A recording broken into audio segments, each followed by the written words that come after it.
बच्चों आज का हमारा टॉपिक है discovery of proton and anode rays. सबसे पहले मैं आपको क्लियर कर दूं बच्चों, सिर्फ हाइड्रोजन गैस के केस में एनोड रेज प्रोटॉन को कंटेन करती हैं, ठीक है।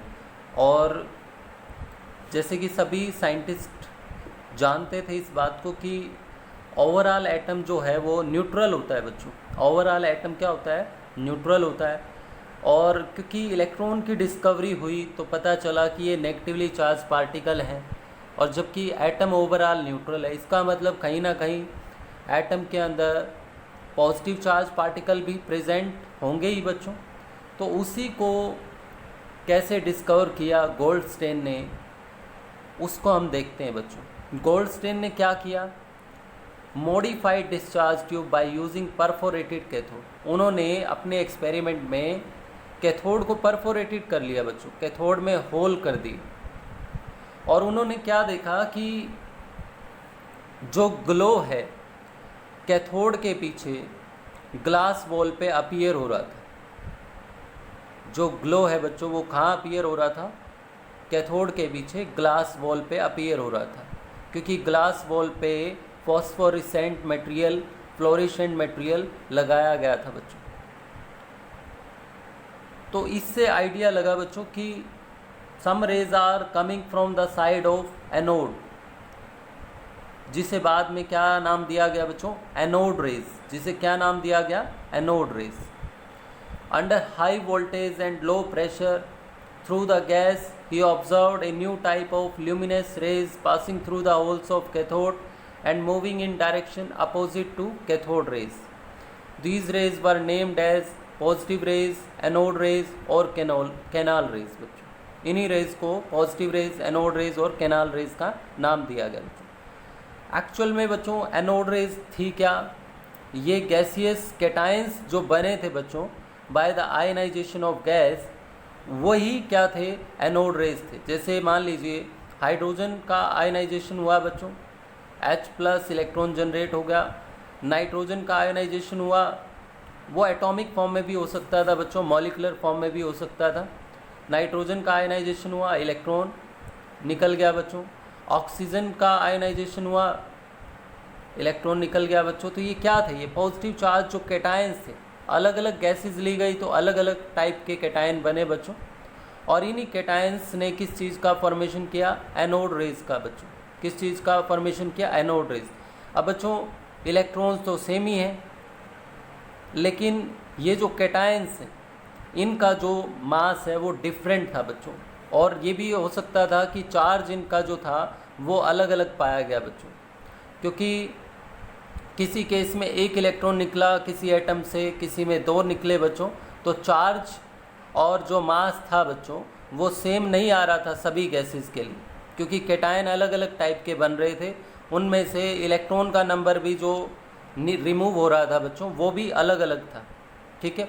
इसलिए गैस बदलने पे इनका मास भी चेंज हुआ, चार्ज भी चेंज हुआ, और यहाँ तक कि चार्ज बाय मास रेशो तो चेंज होना ही था बच्चों। तो हम ये देखेंगे कि जो एनोड रेज की करेक्टरिस्टिक हैं वो डिपेंड करती हैं nature of gas taken inside the discharge tube, ठीक है। ये उनका सेटअप था बच्चों, ठीक है। कैथोड को परफोरेटेड किया गया था, तो एनोड रेज उन्होंने ऑब्जर्व की बच्चों behind the cathode at the glass wall. अब ओरिजिन अगर आपसे पूछा जाए एनोड रेज का ओरिजिन कहाँ से हुआ, तो आप क्या कहेंगे? The positively charged particle which constitute anode rays are formed by atoms or molecule of gas when electron are knocked out. Under high voltage जो बच्चों गैस आयनाइज हुई तो इलेक्ट्रॉन्स ने तो कैथोड रेज की फॉर्मेशन कर दी, और कैटायंस ने किस चीज़ की फॉर्मेशन की बच्चों? एनोड रेज की, ठीक है। अब हम प्रॉपर्टीज़ देखेंगे बच्चों, एनोड रेज की प्रॉपर्टीज़ क्या होती हैं। इनको भी वैसे ही स्टडी किया गया था जैसे कैथोड रेज की स्टडी की गई थी बच्चों। Anode raise travel in straight line. Anode rays consist of material particles, क्योंकि इन्होंने भी वही काम किया बच्चों, जैसे शार्प शेडो प्रोड्यूस की place of the object placed in their path. Material particles की क्यों बनी हुई थी? क्योंकि इन्होंने भी रोटेट किया पैडल व्हील को बच्चों, लाइट पैडल व्हील को। Anode rays are deflected towards negative charge plate in electric field. अब इलेक्ट्रिक फील्ड में ये नेगेटिव चार्ज प्लेट की तरफ मुड़ जाती हैं बच्चों। इससे इंडिकेट होता है कि इनके ऊपर कौन सा चार्ज है बच्चों, positive charge. The value of positive charge depend upon the nature of gas in the discharge tube. वो तो डिपेंड करेगा ही बच्चों कि कितने इलेक्ट्रॉन रिमूव हुए हैं, 1 इलेक्ट्रॉन, 2 इलेक्ट्रॉन, 3 इलेक्ट्रॉन, तो उसके बेस पे चार्ज डिपेंड करता है बच्चों। और ये डिपेंड इस बात पे भी करता है कि किस गैस में न्यूक्लियस ने कितनी स्ट्रांगली इलेक्ट्रॉन को बाइंड किया हुआ है। ठीक है। नेचर ऑफ E/m रेशो बच्चों, पॉजिटिव चार्ज, मास और E/m रेशो ये डिपेंड करती थी nature of gas in discharge tube. हमने एग्जाम्पल में देखा है कि ऐसा क्यों कर रही थी ये। ठीक है। इसके बाद हम नेक्स्ट देखते हैं बच्चों इनका जो चार्ज बाय मास रेशो था ना, जो एनोड रेज का बच्चों, तो उसको हाइड्रोजन गैस के केस में क्या पाया गया बच्चों, मैक्सिमम पाया गया। अब मैक्सिमम क्यों पाया गया बच्चों, क्योंकि हाइड्रोजन गैस, आपको पता है कि हाइड्रोजन सबसे लाइटेस्ट एलिमेंट, अगर मास कम होगा तभी तो चार्ज बाय मास रेशो ज़्यादा आएगी ना बच्चों।